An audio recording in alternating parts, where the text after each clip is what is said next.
All right. Hello, everyone, and welcome back to the Beef Up Front podcast here on Pick Swap Media. Your host, Ryan Coyle, joined by a familiar face, Kevin Cannon, back for another season of the NFL Big Five Games of the Week show. Week one is here.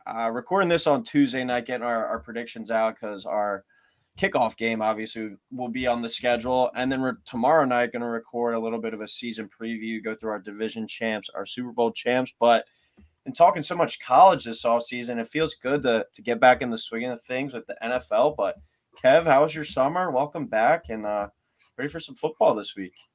Yeah, I think this is year 5 of doing this show now, so super excited to be back and definitely excited for week 1. Great primetime games. I think that was kind of my main takeaway from our schedule, at least. As always, we break down the biggest and best games of the week. Sometimes we'll sprinkle in some more, come playoff time if there's a few must wins or the holidays, things like that. But we got a Thursday night, we got a Friday night, we got a Sunday at 1, we got a Sunday night, and we got a Monday night game. So a really good first, kind of balanced week, and the first ever NFL game on a Friday night in NFL history this week. And our Philadelphia Eagles will be playing in that one. But we started off on Thursday, Kev. Super Bowl champs, defending Super Bowl champs again as they enter another season as the favorite, and they enter going for a three-peat this year. The Kansas City Chiefs will be hosting the Baltimore Ravens. Rematch of last year's AFC title game where the Chiefs go to Baltimore and win. It's an 8:20 kickoff on NBC on Thursday night. Obviously, going forward, the kickoff game, the Thursday night game's on Amazon, but we get an NBC game. Start us off with this season. I mean, it can't get much better than this, but Chiefs -3, over under 46.5. What do you like in this game, and do the Chiefs unveil that banner and get a win to start the 2024 season? Yeah, I think they do. Chiefs win a close one, 21, Ravens 20, so the Ravens do end up covering the 3, the under of 46.5 hidden. Mahomes is 4-1 in his career and seems to be Lamar's kryptonite, along with about every other quarterback in the league outside of maybe Joe Burrow, who's 3-0 against him. But Andy Reid is also 6-2 against John Harbaugh in his career, so the Chiefs have the edge there. And the Ravens, I think, may have missed their opportunity last year, or their best opportunity to win the Super Bowl. This year, they're going to have three new starters on the offensive line, and then also some key pieces departed on defense, and they're no longer there. Lamar's obviously going to benefit from having Derrick Henry in the backfield. I think another huge thing for the Ravens is Mark Andrews returning from his injury. Likely last year did a pretty solid job filling in for Andrews, but Mark Andrews is definitely one of Lamar's favorite targets. So I think having him back is definitely going to help him a lot. But last year, the Chiefs' offense was not as good as we've been used to seeing in this Patrick Mahomes era. And on paper, they should be better this year with a bunch of new receivers for Mahomes. I just also don't see the Chiefs losing week 1 at home 2 years in a row. So I'm going with Chiefs winning a close one. I think both offenses are still going to be adjusting to their new pieces, and I just trust the Chiefs a little bit more. It's going to be super weird to see Derrick Henry out there, in the purple and black for the Ravens. But I feel like that's just a team that he was kind of born to play for. So I'm excited to see what he does in his first game, in his first season with the Ravens. I do think when you look at the Chiefs, if you're going to get them and you're going to play them, or at any point during the season, you want to get them early. It feels like a team that kind of, as Patrick Mahomes has gotten kind of accustomed to the league, it's a team that can kind of coast maybe throughout the first half. And we saw even last year at points, their offense looked horrible, but they just know how to turn it on at the right point. I think this is obviously a great week 1 kickoff game for the season. No better way to do it with, I think, 2 of the best or 5 most kind of recognizable faces in the entire game with Lamar and Patrick. So seeing these guys go back and forth again, it's going to be a fun game. But I think it is a thing to remember, though, that the Lions went there week 1 last year and knocked off the Chiefs. And I know Kelsey didn't play. I know Chris Jones didn't play. But so it's a team that has shown it might take some time to kind of get rolling. I think the Ravens bring back a lot, and they're going to be a little bit more consistent.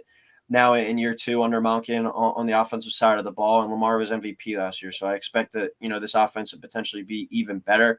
I'm picking the same thing to happen, though, with the Ravens going to Kansas City and knocking off the Chiefs. I do think it's a major revenge spot, and the Chiefs aren't all that motivated. Like, it's not like the Chiefs lost to the Ravens last year. The Chiefs know they'll probably be able to get them back again when it matters most. But this is a revenge spot for sure for the Ravens. They felt like last year was their year. I think from start to finish in the regular season, they were the best team in the NFL last year, and they feel like the Chiefs kind of ripped that away from them. So I think the also big statistic in this Ravens-Chiefs game, Lamar Jackson is 12-0-1 against the spread, 9-4 straight up in his career as a regular season underdog. At worst, you play him at the +3 against the spread, but I think they're a live dog in this game, and I think that they go to Arrowhead and kick off the season with an upset victory. Ravens 23, Chiefs 20, so I'll go with Ravens +3 in the under of 46.5 hit in there. All right, we got a Friday night, traveling down to Brazil. I thought Brazil, for some reason, was like a lot closer. From Philadelphia, I saw, if you don't take a connecting flight, it's still like a 9-hour flight down there, but this is an exciting one. I know a lot of people within the organization, it seems like media, fans are kind of concerned about everyone's well-being down there.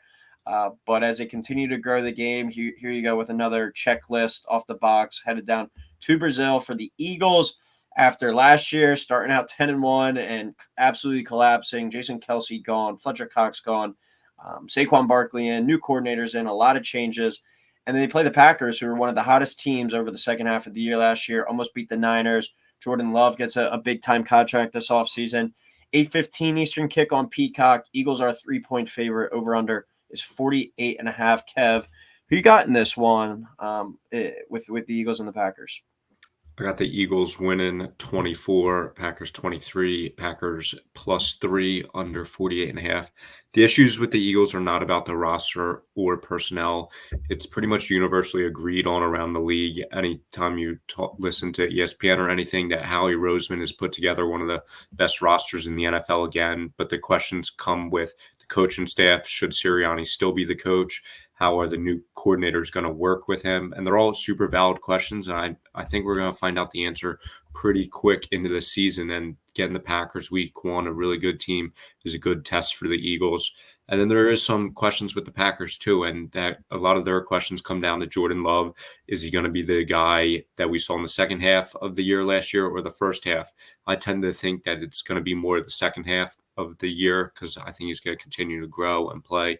But I think this game is going to be really close as the Packers offense is, I think, going to be able to move the ball against the Eagles defense that's bringing in a lot of new faces, especially on the back end. But I do trust in Jalen Hurts. I think he's going to play really well, and he's in for a big year. I have the Eagles winning a close one down in Brazil.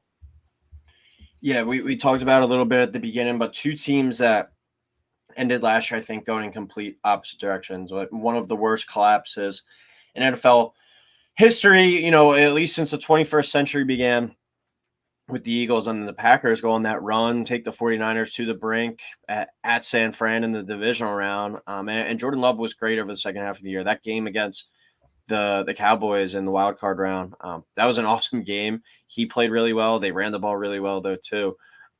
But he was great over the second half of the year. But does he really deserve to be the highest paid quarterback in the game? I've heard a lot of guys, media analysts, say throughout this offseason, like, if I had to start my team today in the NFL with one quarterback not named Patrick Mahomes, I'm picking Jordan Love. And I mean, he was good, but like, we're really kind of basing this off of a half season sample size. Like, I'm definitely picking CJ Stroud over him. There's probably a handful of guys that we're not going to get into all that now, but is Jordan Love really that good yet? Like, is he the guy where, all right, it comes down to a coin flip, you're going to pick the team with the better quarterback, most likely? Is that what we're looking at with Jordan Love now? I don't think it's quite there yet. I think he's good. I think the Packers are young and have a bright future, but I do think the Eagles roster, top to bottom, is better than last year and is better than this Packers roster, top to bottom. They have a lot to prove, and I think it's going to be a very key part of the season that they come out hot and figure a way to start out 3-0, 4-0. And they have started out really well under Sirianni every year. So I think it's a statement game for the Eagles to come out, use their new weapon in Saquon, and usher in kind of a new era without two franchise legends and Jason Kelsey and Fletcher Cox. They have a lot more pressure on them, I think, than the Packers. But Jordan Love also is now the highest paid quarterback in the league. Um, Major changes are going to be made if this organization doesn't start out well, and I think Sirianni could be a guy that's a midseason fire if you look at the midway point and they're 4-4 or something like that. So I do think this is an awesome game, arguably the best of week one. And I think we're going to see some points as well. I'm going to take the Eagles to win and cover and help silence some of the noise from the end of last season, get Saquon a lot of touches in his first game. Eagles are 3-0 under Nick Sirianni in week one during his tenure, and they've scored 25 or more in each season opener. Team total of over 24.5 is at minus 120 there. So there are two bets that I like to potentially take. And a nugget how this offense seems to come in prepared for season opener. So give me the Birds -3 and over 48.5. All right, we go to Sunday, the 1 o'clock window, the only game on our slate, on our schedule at least, in the 1 o'clock window. We got the Texans. I think the surprise team of the league last year out of the AFC South going to Indy, who was a really solid squad last year as well, going to the playoffs. 1 o'clock kick on CBS. Texans are a 2.5-point favorite on the road here. Over under is 48.5. CJ Stroud continues magic from last year, Kev. Yeah, I think the Texans win pretty handedly, 27, Colts 17.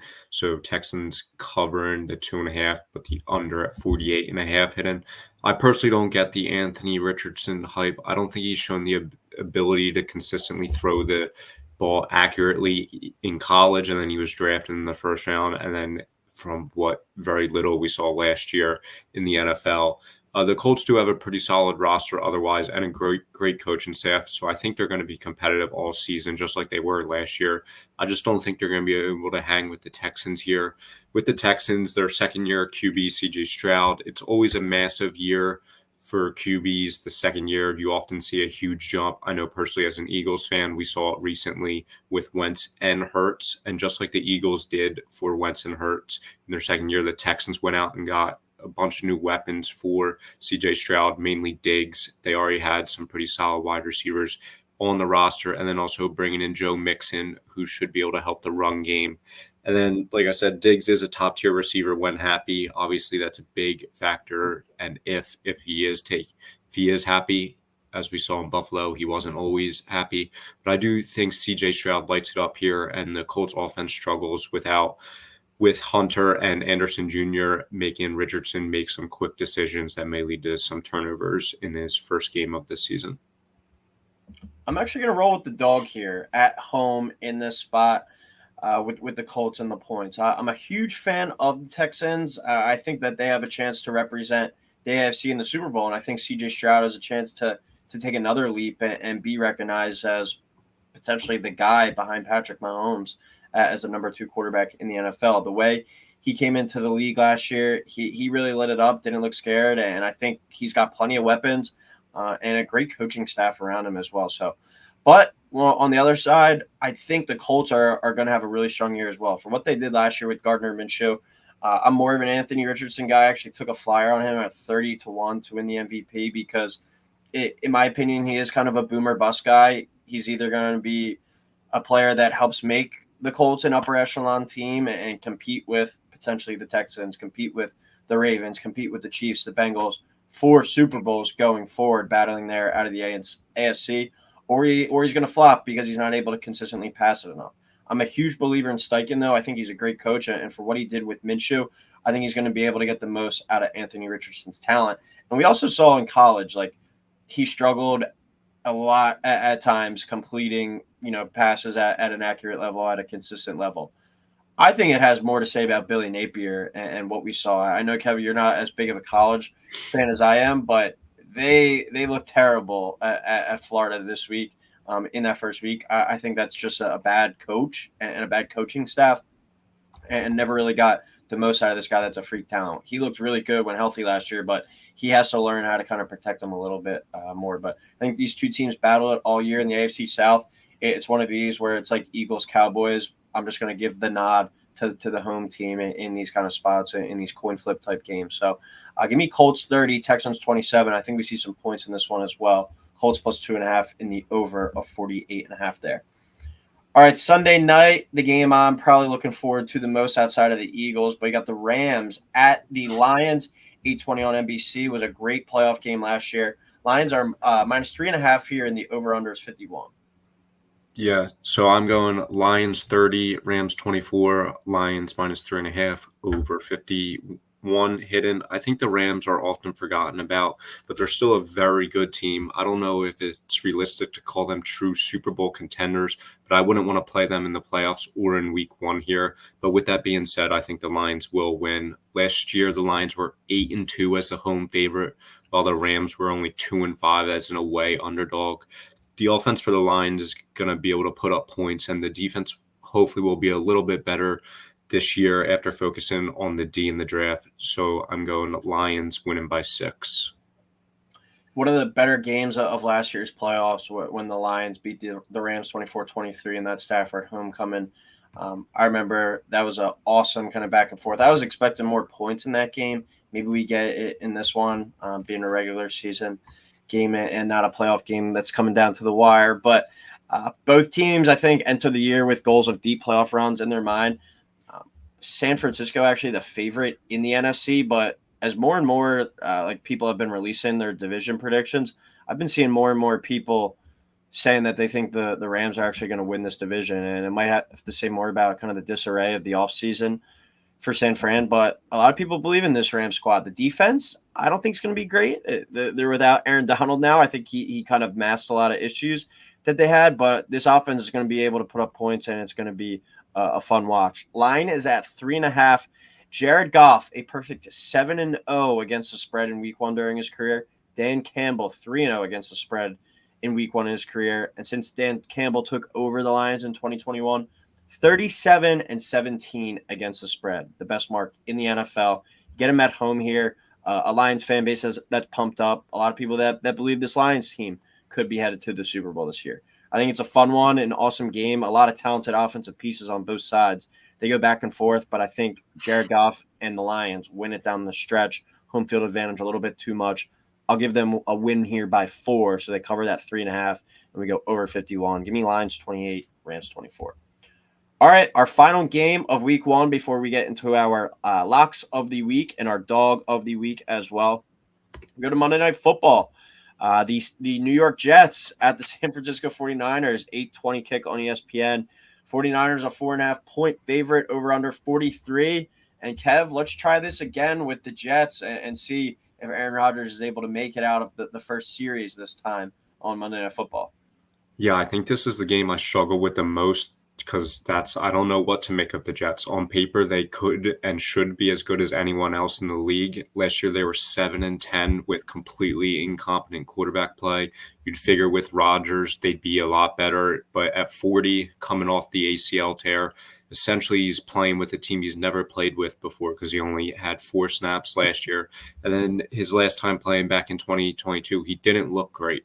And on top of all that, the Jets, of course, still had off-season drama with Rodgers and his whole missing camp thing, and then the Hassan Reddick contract situation, which still hasn't been handled properly. I don't know if he's going to end up playing Monday night.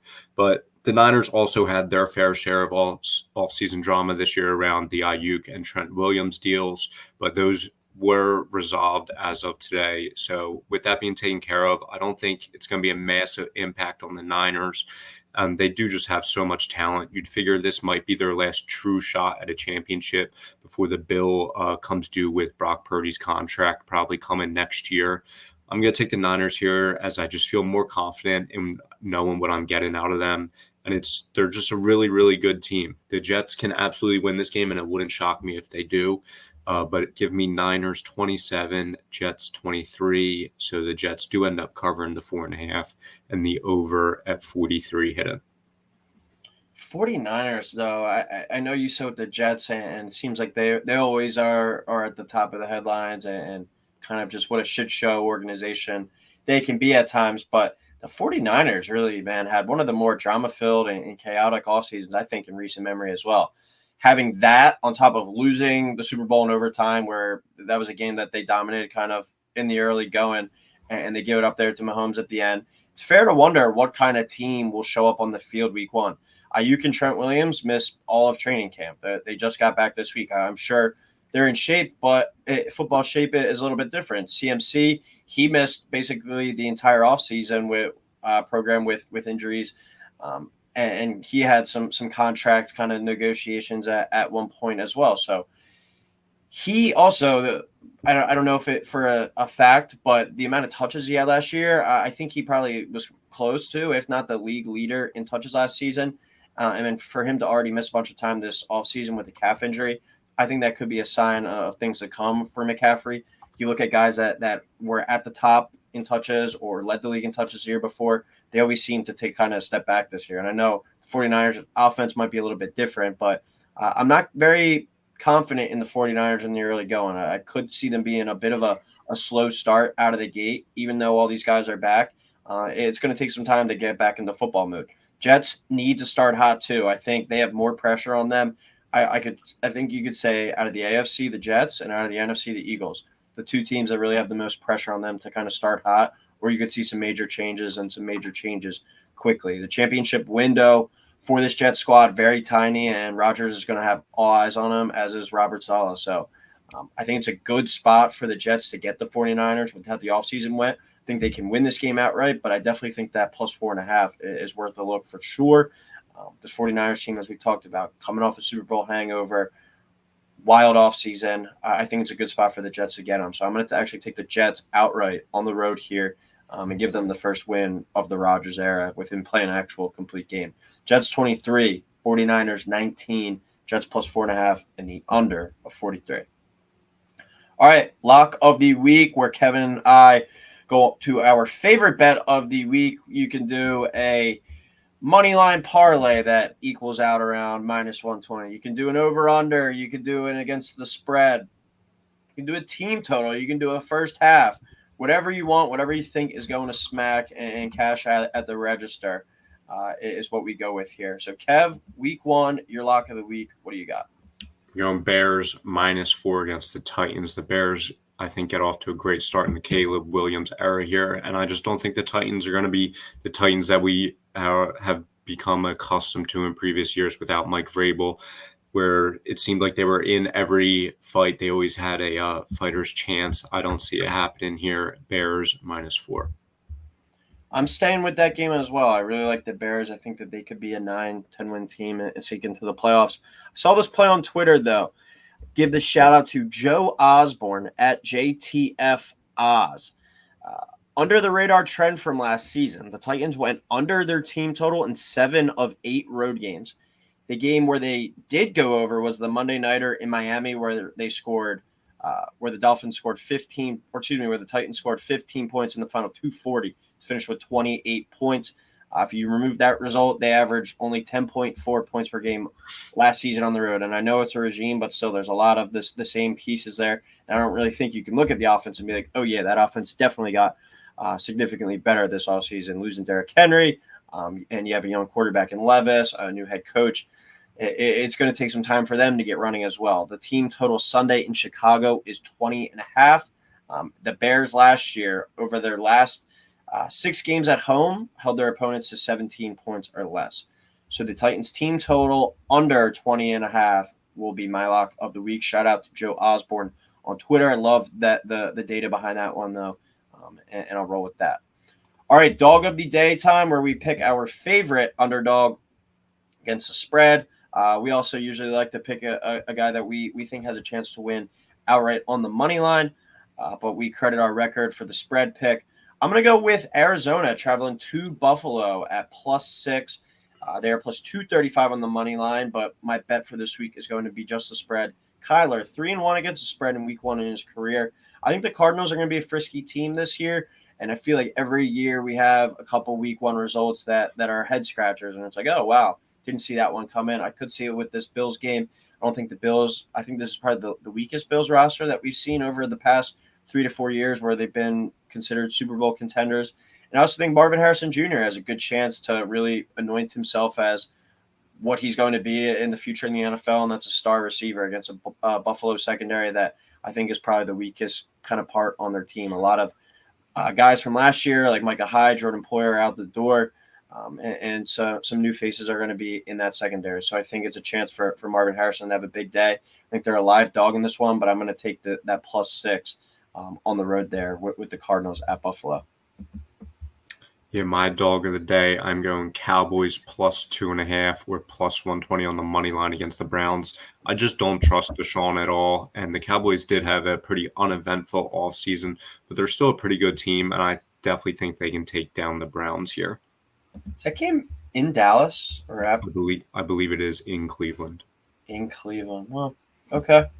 Yeah, that's just a weird game to see where, you used to see at least the Cowboys at home week 1 or something. But all right, week 1 down and in the books. It's going to be good to see some NFL football on the screen that means something and put in a touchdown bet over to DraftKings and lock in some plays for week 1. But we'll be here each and every week. Going to try for Tuesday nights going forward. And hitting the streams, and then the audio version's out as well. But as always, everyone, thank you for tuning in. Please like, subscribe, and we'll talk soon.